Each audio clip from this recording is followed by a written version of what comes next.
Welcome to Two Humans Talking, the podcast that discusses those challenges of staying healthy in this modern, fast-paced world. I'm Tiffany Sims, your Disney-loving mid-sized nutritionist. I love talking high performance, how to eat without thinking, and how to get the most out of life because we only have one life to live. Amen. And I'm Chelsea Scroggins, your yoga teacher and your motivational speaker. And I love talking, period, but especially about all the things that enhance life and the realness of what life is and what we're going through and how to get through it. Yes, girl. All right. So I think too often that we put our health and wellness on an island and the rest of our life is the life we live. And it's just not how it works. And I think that's why so many people struggle. I think it's why so many people feel alone or feel like they're pushing a boulder uphill and it keeps rolling them over and when it falls back down the mountain. And originally part of us coming up with this, starting this podcast was to talk about the challenges of being healthy. And that means navigating really hard situations in life and still learning to honor our body, listen to our body, and like do what's best for us, even in those seasons of hard. And for those of you who don't know, Chelsea lost her dog Brody this week. And so that was hard on top of working at the chiropractic office, so 9 to 5, on top of running her business, which she's a yoga instructor and teaches multiple times a week, on top of, establishing herself as a public speaker and a motivational speaker, on top of navigating friendships and family dynamics, all while being an amazing wife, and all the things to everyone. And so, let's go there this week. I think it's going to be really, really important to someone listening to be like, oh my God, I'm not the only one who feels like they're drowning. And maybe we can, by telling your story today and some of the struggles you've had this week, we can inspire someone else to not put themselves in that hole and cover it with a blanket and where we don't see them for the next 6 months to 4 years sometimes. And so I don't know, Chelsea. So thank you for allowing me to have this moment to talk about this, because that's what's been weighing on me. And, part of me wanted to just push it aside. Actually, here's a lie. That's a lie, because I am just so transparent and I think it drives people nuts about that. I thought I did want to talk about this, but I will keep some things private for for the sake of others. But I have been going through a lot, and I'm just realizing, like, how am I even navigating it? How am I not staying under my blanket and just being there? Because it is not easy. It's not easy to get up. It's not easy to do what I'm doing. It's not even easy to be here. And so basically I lost my dog on Sunday, but I realized it on Friday that, like, this is time. So this is a week ago now. And then on top of that, I trying to cope with that, but knowing I had to work because it's a very small business at the chiropractic office. And if I'm not there, that place sinks. And when I say it sinks, I'm literally seriously You wear saying all that. the hats for the I do. doctor. I wear all the hats, and it's a positive thing because I've learned so much from that, so I am very, very grateful for that opportunity and being in that position. And I see so many wonderful people that come in and out of my life that keep me, happy and just glowing and just give me purpose, basically. And then on top of that, my mom, I moved her down here about a month ago, and you know how that is. Most women butt heads with their mama a little bit because How we we're a lot do. like our mama. And so that's our dynamic. And so just navigating through all that. But then on top of that, she's having a health crisis, in a way of that I've never seen before. And it's so hard to, like, see your mom in that light. And still the unknown of, like, what is going on is so scary for a child. And I know she's scared for herself as well. And you can vividly see that. But then being strong for her, even though you want to break down. And then 2 days ago, you just lost your dog. Okay. This is all in a matter of like 24, 48 hours. All this is happening. And then still have to show up and be strong for everybody. And not taking that time to really process it. But how I do it is I have to stay in that moment. And yes, I'm going to process it all. And I'm not like pushing it aside, but in order to stay focused and be my best at all times, I have to stay present in that moment and just realize that this too shall pass. I will get the information that I need for this. You know what I mean? This can wait, and just like So, honoring the moment. yeah, I love that. How do you have any have maybe you don't, maybe you know, maybe you don't know, but in those moments where it's starting to, you can feel the overwhelm boiling up and you're like ready to run and hide, like do you have any like tips, tricks, like practices that you've been using this week, So notice to keep you to reground yourself? I'm going to be honest, I cry. And I know a lot of people were conditioned to never cry. To be real honest with you, my mom's always like, don't cry. She says that. And like, I want to say cry, because when you cry, you release, it helps your liver and your gallbladder. And a lot of the times when you're stressed and you're very anxious or angry, your liver is like it's hurting. Okay. So when you cry, it helps you release. And honestly, it brings you back to a moment of peace for a second, letting it out. Another thing that I've been doing is shaking Real it quick out. on that I is, literally shook it out. I did this morning. And I know it sounds like, oh, what? That's not gonna work, but it does. Like if you shake it out. Another thing I did is I get up and I'm like, we're gonna change this into a positive. And I turned on my camera and I started doing my motivational speaking. So like letting it out verbally, writing it out. I journal every single day. And I'm not just journaling like, oh, my life's so hard, da, da, da, da, da. But sometimes I am. Sometimes I just like do little motivational things or whatever. Sometimes I'll just doodle. Like that's how I'm coping and getting through this. And then another thing is I'm looking for resources. I'm looking on how can I, navigate through this? Who can help me navigate through this? And then I lean on my friends. I've sent some texts and just said, hey, like, just I love you pretty much. And because I say that, they reciprocate that love to me and what I need. So I don't necessarily just text and be like, you'll never guess what's going on in my life. And that's okay. But I spread the love because I need the love. So for me, if I do what I need, it comes back to me. And that's how life has always been, because that's how life is. So whatever it is you need, give it.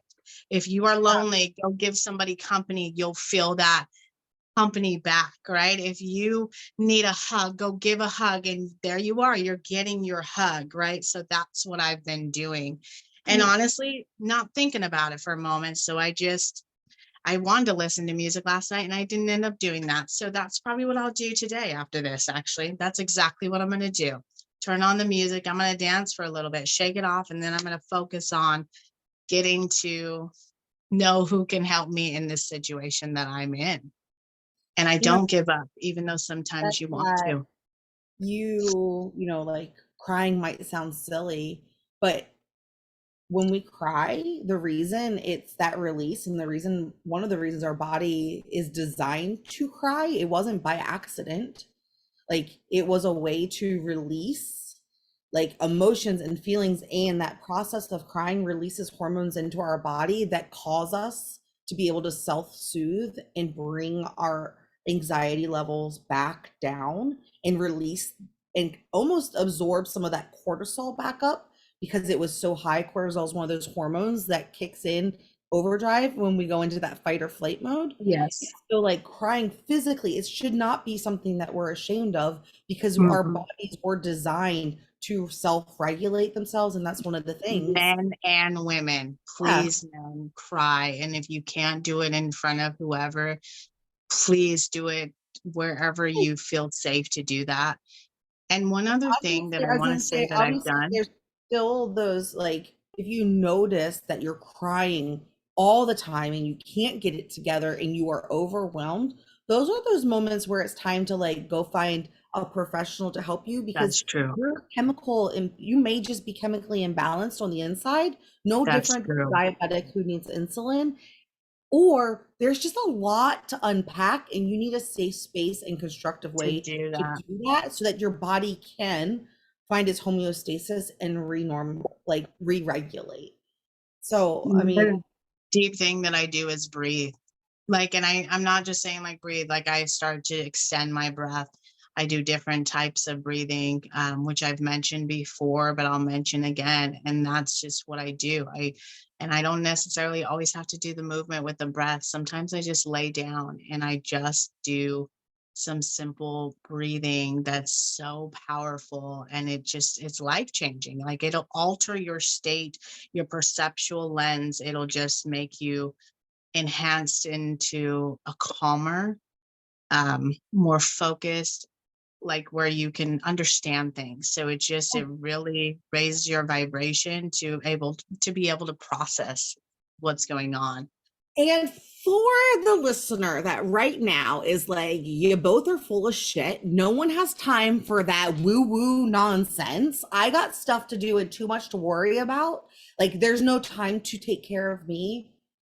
There's little things that you can do because I worked in a pressure cooker of a work environment. And there were times like when I was having my miscarriage at work, Wow. like, and I wasn't ready to admit that it was happening, and I didn't want to tell anyone that it was happening, and I was just trying to distract myself from it and bury myself in my work. Like, one of the things that I learned to do that I did that day was because in my efforts to distract myself was I planted my feet. I can remember it and I Yes. could feel it in my body. I was sitting at my desk and I am typing and I am trying to think about everything other than my What's body going on? shedding my lining. And it was like I kept grinding my feet into the ground. And I remember just holding my heart to try to like bring Yes. myself back into the moment. I can't tell you how many times I went to the bathroom and just stood in the stall and took that deep breath. Like, it doesn't have to be like this crazy 30-minute woo woo session to bring yourself back to the present moment. Because when you've lived through burying yourself in a hole and not seeing the light and going being in that dark place, for me it was like 3 years. And when you've Wow. been there and you've crawled out of it, you there's a piece of you that no matter how hard life is, you're like, it keeps wanting to re-engage because it's like we never want to go there again, because Mm-hmm. it's easy to fall into that hole of like, the world is falling apart, no one loves me, no one gets it, I feel lost, I feel alone, everything is so heavy, and you start going through those motions.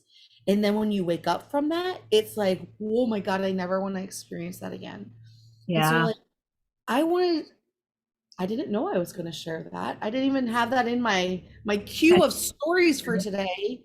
Um, but it's really, I think, important because back then I was that person who was like, that sounds ridiculous. No one has time for that. No one has time to just sit there and lay and breathe and visualize and ground themselves and but sometimes there's like little things that you can do, like touching your heart to bring yourself back to the present Yes. moment, to writing down, taking the 30 seconds to write down just one thing that you're Mm-hmm. grateful for when everything is a mess, to just lower the anxiety level for just a second to make something a little bit more manageable. And Mm-hmm. when you feel like something is a little bit less sticky and a little bit more manageable, suddenly there's like this moment of clarity, even for like the the tiniest pin drop of something where you're like, oh, that's what I can do right now, or that's what I need to do, where that clarity comes in so that you can take the next forward step forward in keeping it all together. It's true. And just tidbit, when you do this, when you put your hands here or even just one, it's giving yourself a hug. So it's showing yourself the love you need. And that's why Yes. it's so comforting. So if you can't hug yourself, if you can't give anybody else a hug, do that. And I've been doing that this week. And I know I didn't really open up much, but basically, it's hard to be a kid watching what's going on with your parent. And as young adults, there's many of us out there who not only have their own kids, but also have their parents going through stuff. In the meantime, have to keep it together for their job because they have to pay the bills to make this all work. So if you are not taking time for yourself every single day, you're going to lose your shit. Whether that's being angry at your kids, angry at your spouse, or you're just like road rage, boom, something happens, or you're literally going to go crazy within. So you have to take those moments and throughout the day, if you can, to recenter yourself. And that's just, I mean, it's a given. And if you think that you don't have the time, you make the time, or else there's going to be Well, no time left. sometimes though that can be met with a lot of resistance because logically we know that we need to, but sometimes things really are so overwhelming that you don't even know how to make time for yourself. And so as we wrap up our podcast today, I just want to really, if you're in it, if it's dark, if it's ugly, if it's hectic, I really want to remind you it's okay to celebrate the things that you are expected to do, like shower. It's Yeah. okay to celebrate that you brushed your teeth today. Amen. Like, it's not just pitying yourself or patronizing yourself. Like, when it's hard, It's hard. brushing your teeth is freaking hard to get out of bed True. and do. And Very so true. don't take that for granted because that Yeah. took a lot of energy and that was you caring for yourself. So celebrate the Amen. shower. I complimented Chelsea earlier. I could see it on her face when we started the Zoom for the podcast today. I could see that she was carrying the weight of the world. And I was so incredibly proud of her for getting dressed today. Look how, if you're watching on YouTube, like, look how wonderful she looks. And Thank you. she almost wanted to laugh at me and say that's ridiculous, but she then paused and was like, thank you, because it was really hard to It get was up so hard. It today. was hard for me to get up today and do this, very It was hard. And really that's because hard. life is not easy, Yeah. And so, especially like, right if now you for put me. your pants on today, I want you to celebrate that. If you like, Amen. so anyway, I could go on all the ways you can celebrate yourself, but I think that's a really good But place to do wrap celebrate it up. yourself. Period. Yes. End of story. I would love for you to drop a takeaway that you had, an aha moment, something that you want to share in the comments below. We would love to connect with you. And with And that, if you talking. want to share some support and love, we would love that as well. Because, like I said, you never know what somebody's going through, and if you need support or love, please let us know because we are here for you and we cherish every single one of you. So thank you for being here. Peace out Bye. to you talking. Bye, everyone.